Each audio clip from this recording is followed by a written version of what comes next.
රසම රස වටලප්පමක් හදන විදිය ගැන තමයි අද ඔයාලට මම අරගෙන ආවේ. අද මම ලිපේ ස්ටීම් කරන්නේ නැතිව අවන් එකේ තමයි මේ වටලප්පම හදාගන්නේ. පෑන් එකකට සීනි මේසඩි 3ක් දාලා පැණි කරගන්න ඕනේ.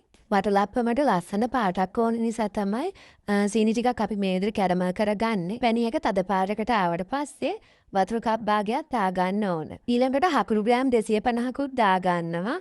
හකුරු දාගනිද්දි මේ විදිහට පොඩියට කෑලි කපලා දාගන්න ඕන. හකුරු ටික හොඳින් දිය වෙලා මේ වගේ උතුරද්දි මම ලිප ඔෆ් කරගෙන පැණි එක හොඳටම නිවා ගන්නවා.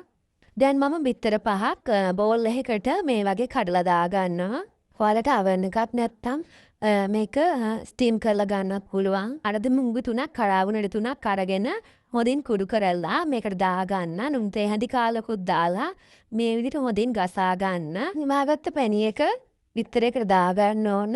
දැන් ටිකක් වෙනකම් බීට් කරගන්න. ඊට පස්සේ පොල් කිරි මිලිලීටර් 250ක් මේකටම දාගන්න. දැන් හොඳින් පෙරේනකම් ගසා ගන්න. බටර් ගාගත්තු කැටියකට වටලප්පම් මිශ්‍රණය පෙරා ගන්න ඕන.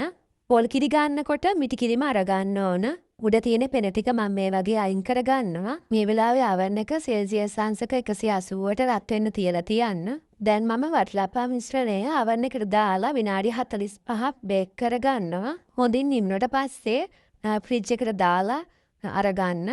මේ වටලප්පම හරිම රසයි යාළුවනේ. ඉතින් ඔයාලත් හදලා රස බලන්න. ඉතින් හැමදාමත් වගේ මගේ channel එක follow කරලා මාත් එක්ක එකතු වෙලා ඉන්න හැමෝටම ගොඩාක් ස්තුතියි. තවත් මේ වගේ රසම රස රෙසිපි අරන් එන්නම් යාළුවනේ. ඉතින් ඔයාලට සුබ දවසක්.